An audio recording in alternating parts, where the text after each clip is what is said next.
네, 북한과 러시아의 정상회담 이후 미국, 중국, 러시아의 고위급 회동이 이어지고 있습니다. 네, 미국은 중국과 러시아의 밀착을 경계하며 둘을 떼어놓겠다는 뜻을 분명히 하고 있는데요. 관련해서 자세한 내용 이기태 통일연구원 국제전략연구실장과 알아보겠습니다. 어서 오십시오. 네, 안녕하세요. 네, 중국의 왕이 외교부장이 러시아를 찾아서 세르게이 외무부 장관을 만났습니다. 양국 간 협력이 제3자에 의해 좌우되지도 간섭받지도 않는다. 이렇게 좀 강력한 메시지를 내놨거든요. 자, 러시아와 중국이 미국 견제 한 목소리를 내고 있는 상황입니다. 어떻게 보셨는지요? 네, 이번에 중국하고 러시아 외교 수장이 둘이 만났는데요. 예. 저는 한 가지 더 주목할 점은 이제 제3자를 겨냥하지 않겠다라고 얘기를 했습니다. 그리고 나서 제3국에 의해서 좌우되지 않겠다라고 얘기를 했는데요. 예. 뭐 이것은 중러가 일단 명분을 세우는 거죠. 중국과 러시아는 어떤 대립적인 그런 국제 질서를 희망하지 않고 미국을 직접적으로 겨냥하지는 않고 있지만 예. 그런 것을 이제 명분으로 세우고 있습니다만은 중국하고 러시아는 미국이 주도하는 국제 질서 구축에 명백하게 이제 대항하겠다 아니면 견제하겠다라는 것을 명확하게 그런 의지를 밝혔다고 볼 수 있을 것 같습니다. 예, 미국 견제에 명분을 세우고 있다라고 해석을 해주셨습니다. 자, 이 자리에서 중국과 러시아 외교수장이 만난 자리에서 푸틴 대통령이 다음 달에 중국을 방문하는 방안이 논의가 된 것으로 알려졌습니다. 지난 3월에 국제사법재판소가 푸틴 대통령에 대해서 체포영장을 발부한 바가 있어서 그 이후에 푸틴 대통령이 만약에 이번에 방문이 성사가 된다면 첫 방문지가 될 예정인데요. 네, 지금 푸틴 대통령은 그 국제형사재판소 ICC라고 하는데요. 예. 여기서 이제 체포영장이 발부된 상태이기 때문에 어떤 서방 국가라던가 이런 국가들에는 사실 가기가 쉽지 않습니다. 어느 순간에 체포될지 모르니까요. 예. 그렇기 때문에 러시아의 동맹국이라고 할 수 있는 뭐 중국이나 북한 그리고 뭐 벨라루시 이런 국가들을 한번 상정할 수 있는데 이번에 첫 해외 방문지로 이제 중국이 될 것 같습니다. 3월에 시 주석이 러시아 국빈 방문했을 때 이제 중국 방문을 요청을 했고요. 여기에 대해서 푸틴 대통령이 화답하는 형태로 10월 17일 날 개최될 예정인 1대1로 포럼에 지금 참석하면서 예. 중국을 방문할 것으로 예상되고 있습니다. 예, 말씀하신 그 중국의 1대1로 정상회의에 참석을 할 것으로 보이는데 앞서 미국이 이달 들어서 인도, 중동, 유럽 경제회랑 사업을 출범을 시키지 않았습니까? 때문에 이 중국의 1대1로 사업이 많이 좀 약해졌다, 뭐 동력이 좀 줄었다라는 관측도 나오고 있거든요. 그렇다면 중국 입장에서 만약에 푸틴 대통령이 여기에 참여를 하게 된다면 어느 정도 효과를 볼 거라고 보시는지요? 사실 1대1로가 올해로서 10주년이 됐습니다. 예. 그래서 이제 이번에 1대1로 포럼도 10주년 기념 사업으로 이제 시작이 되고 있는데요. 이번에 회의에서는 한 110여 개국이 참여할 예정입니다. 예. 그런데 10년간에 총 한 152개국 정도가 현재 참여하고 있는데요. 예. 이게 뭐 여러 가지 성과도 있는 것 같습니다. 중국 외교 차원에서는 아프리카라던가 중남미와 같은 우리가 흔히 얘기하는 개발도상국에 대한 지원을 확대를 통해서 중국 외교가 전 세계적으로 확장되는 계기를 만들었습니다만 우리가 흔히 얘기하는 채무의 덫이라고 하죠. 예. 이런 개발도상국들이 중국의 투자금을 받았지만은 이걸 갚지 못하면서 디폴트 상태에 빠지면서 이제 채무의 덫에 빠지는 그런 상황도 발생하고 있습니다. 특히 대표적인 국가가 이제 스리랑카 같은 경우인데요. 예. 그리고 최근에는 유럽에서 유일하게 참여하고 있었던 이탈리아가 G20 정상회의 때 중국이 하는 1대1로에서 탈퇴하겠다라고 공식적으로 이제 표명을 했습니다. 이러한 여러 가지 1대1로가 계속 추진해 나가는 데 있어서 어떤 한계가 지금 보이고 있는 상황에서 예. 이런 푸틴 대통령의 참여 그리고 이러한 뭐 더 나아가서는 이런 1대1로에서 어떠한 구체적인 참여까지 나타난다면 중국이 이렇게 추진하고 있는 1대1로 사업에서 하나의 새로운 동력이 되지 않을까 이렇게 생각합니다. 예. 자, 중국과 러시아 양국 외교수장이 모스크바에서 양국의 협력 방안과 함께 한반도에 대해서 논의를 했다 이렇게 밝혔습니다. 그러니까 지금 북중러가 밀착하고 있는 상황이긴 합니다만 북한과의 관계에 있어서 중국과 러시아의 입장이 조금씩 좀 다르지 않습니까? 속내 어떻게 보고 계신지요? 역시 북중러 뭐 3국 협력을 요즘 얘기를 많이 하고 있는데요. 예. 저는 조금의 차이는 있다고 봅니다. 러시아나 중국 러시아나 북한 같은 경우는 현재 국제사회에서 어떤 질서를 파괴하고 있는 이런 것이 실제로 나타나고 있는 국가들이죠. 예. 북한 같은 경우는 핵이라던가 미사일 개발, 발사 시험을 통해서 이런 안보적인 위협을 직접적으로 지금 나타내고 있고요. 러시아 같은 경우에도 우크라이나 전쟁을 통해서 불법적인 전쟁을 일으켰기 때문에 어떤 명확하게 현재 국제 질서를 파괴하고 있는 그런 국가들이라고 한다면 중국의 입장은 좀 다른 것 같습니다. 중국은 아직 명확하게 그러한 것을 시도한 적도 없고요. 또 아까 제가 처음에 명분을 얘기했습니다만 예. 명분상으로 국제 질서를 유지하겠다는 것이 중국의 기본 입장이기 때문에 중국과 러시아가 생각하는 북한과의 협력도 차원이 좀 다를 것 같아요.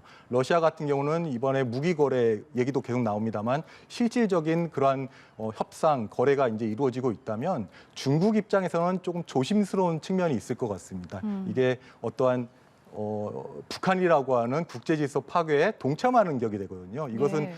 중국이 내세우고 있는 국제적 사회에서의 명분에 해가 될 것이기 때문에 아마 그렇게 명확하게 그렇게 나타내지는 못할 것 같습니다. 예. 조금 흥미로운 점이 왕이 부장이 왕이 부장이 이제 러시아를 방문하기 직전에 제이크 설리번 미 백악관 국가안보 보좌관을 만났거든요. 그러니까 중국이 러시아뿐만 아니라 지금 미국과도 지금 전방위 외교전에 좀 총력을 가하고 있는 상황이어서 북한과 러시아와의 이제 우호 관계를 유지하면서도 미국과의 관계도 좀 안정적으로 끌고 나가기 위해서 노력을 하고 있는 게 아닌가 싶은데 어떻게 보고 계신지요? 이것은 뭐 중국뿐만 아니라 모든 국가들이 현재 전방위 외교를 펼치고 있다고 봅니다. 예. 미국 같은 경우에도 중국에 대해서 여러 가지 지금 견제 혹은 제재 상황에 있습니다만은 예. 한편으로는 중국하고의 고위급 협의, 대화를 통해 가지고 갈등을 관리하려고 하고 있고요. 일본 같은 경우도 마찬가지로 중국에 대해서 견제를 하려고 합니다만 미일 동맹이나 한미일 협력을 통해서 견제를 하려고 합니다만 또 지금 중일 간의 어떠한 정상회담이나 아니면 한중일 정상회의도 지금 추구하고 있고요. 한국 정부도 지금 한미일 안보 협력으로 갔습니다만 올 연말에 있을 한중일 회의도 지금 적극적으로 추진하고 있고 예. 여기에 대해서 중국도 지금 찬성하고 있고요. 이와 같이 모든 국가들이 아마 속으로는 이런 어떤 위협에 있어서는 견제하려고 하는 그런 의도는 있습니다만 예. 실질적인 외교적으로 추진할 때는 실용을 가장 추구하면서 예. 어떤 갈등 관리라던가 아니면 갈등의 충돌 아니면 리스크를 축소하기 위한 그런 외교적인 행태들이 모두 다 공통적으로 나타나고 있다고 봅니다. 전방위적으로 이제 모든 국가와의 이제 갈등 관리, 관계를 좀 안정적으로 끌고 가기 위해서 노력을 하고 있다라고 말씀을 해주셨는데 지금 조 바이든 미국 대통령과 시진핑 중국 국가주석이 11월 에이펙 정상회의 때 만날 수 있다 이런 관측이 나오고 있어서요. 어떻게 예상하시는지요? 사실은 9월 5일 날에 아세안 정상회의가 있었습니다. 예. 그때 미국의 바이든 대통령과 중국의 시진핑 국가주석이 만나지 않을까 이런 예상도 했었는데 사실 둘 다 참석을 안 했었거든요. 예. 그래서 현재 이제 11월에 있을 에이펙 정상회의를 계기로 양국 정상이 만날 것이란 전망이 나오고 있는데 예. 에이펙 정상회의가 갖는 그런 의미, 중요성을 생각했을 때는 양국 정상이 참여할 수 있다고 봅니다. 이것이 현재 미국의 국가안보 보좌관이나 중국 외교부장이 만나고 있다는 것도 아마 여기에 대한 하나의 사전 정지 작업이라고 생각을 합니다. 예. 자, 미국 행정부가 북러 간의 모든 거래는 유엔 안보리 결의 위반이 될 것이다. 이렇게 좀 경고성 메시지를 내놨습니다. 유엔 안보리 대북 제재 결의를 위반할 때 책임을 묻는 방안을 논의를 하겠다라고 했는데 사실 푸틴 대통령은 지금 계속해서 이제 밝히고 있는 입장이 안보리 제재 틀 안에서 북한과 협력을 하겠다. 이 안보리 제재를 지키면서 북한을 돕겠다라는 입장이어서 이 부분은 지금 어떻게 해석을 하고 계신지요? 지금 김정은 위원장이 이번에 러시아를 방문해서 푸틴 예. 대통령하고 만났는데요. 아마 공식적인 문서라던가 이런 것은 발표된 것이 없습니다. 근데 우리가 추측하기로는 북러 간에 어떠한 이면 합의라던가 아니면 문서 없이 어떠한 합의가 이루어지지 않았을까 이렇게 보고 있고요. 예. 근데 명확하게 나온 건 없기 때문에 좀 조심스러운 입장이기는 합니다. 현재 2017년도에 안보리 결의안 2497호를 통해 가지고 모든 산업용 기계에 대북 수출이 지금 막혀 있는 상황입니다. 이러한 상황에서 여러 가지 지금 대북 제재를 벗어나지 않는 틀에서 러시아가 하겠다고 얘기는 하고 있습니다만은 이번에 연해주 주지사가 예. 김정은 위원장에게 드론 무기 6대인가요? 6대를 제공을 했고 또 드론 통제 시스템 그리고 방탄 조끼 같은 걸 선물로 줬거든요. 예. 사실 이것도 어떻게 보면은 앞서 말씀드린 유엔 안보리 2497호 위반이라고 볼 수 있습니다. 그렇기 때문에 그리고 또 최근에는 북한산 포탄이 비밀리에 우크라이나 전쟁에 사용되고 있지 않나 이런 얘기도 하고 있기 때문에 예. 아마 밖으로는 드러나지 않는 공식적으로는 그런 걸 표명하지 않겠지만은 아마 내부적으로는 은밀히 그러한 거래가 나타날 수 있다. 이것을 푸틴 대통령이 얘기한 안보리 틀이라고 하는 공식적인 틀을 벗어나지는 않겠지만 그 외의 수단은 사용할 수도 있다. 뭐 이렇게도 해석할 수 있지 않을까 이렇게 봅니다. 예. 우리 외교부에 초치됐던 안드레이 쿨릭 주한 러시아 대사도 북러 군사 협력에 관한 주장은 근거 없는 추측이다 이렇게 일축을 했습니다.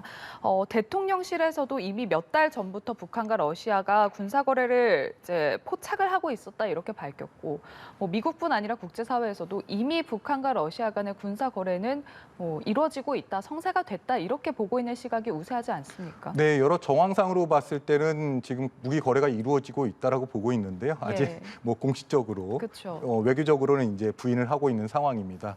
그런데 이번에 우리 대통령실에 아니 우리 외교부에서 예. 이 주한 러시아 대사를 초치했다라고 보는 것은 어느 정도 그런 증거에 대해서 아마 인식을 하고 있는 것 같고요. 여기에 대해서 러시아에 대해서 강력한 경고의 메시지를 주었다고 생각을 합니다. 즉 예.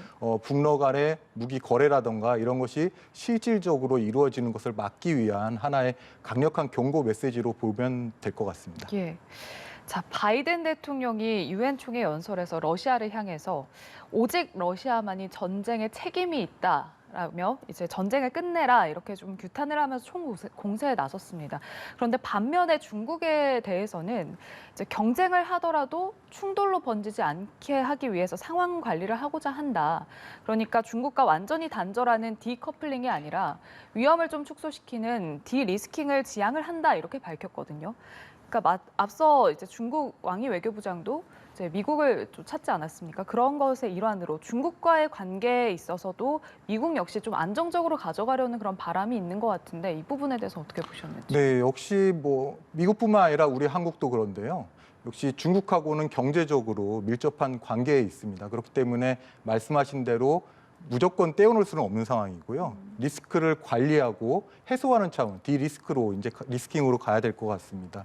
그리고 또 제가 앞서 말씀드렸습니다만 지금 실질적으로 국제 질서를 변경을 시도한 국가와 아직 시도하지 않은 국가에서 나눠야 될 것 같아요. 예. 러시아는 이미 시도한 국가이기 때문에 강력한 제재, 그리고 북한도 이미 그러한 시도들을 안보리 결의를 위반하고 있는 시도를 한 국가라는 차원에서 강력하게 제재를 하겠지만은 예. 중국은 사실 그렇지 않습니다. 중국은 어떠한 명분을 중시하고 또 원칙을 어떻게 외교적 수사로는 항상 강조를 하고 있기 때문에 미국 입장에서는 어떠한 논리적으로 중국의 이런 것들을 뭐 너희가 어떻게 위반했다 이런 것은 확실하게 아직 나타나고 있지 않기 때문에 예. 중국하고의 관계를 관리해야 될 것 같고요.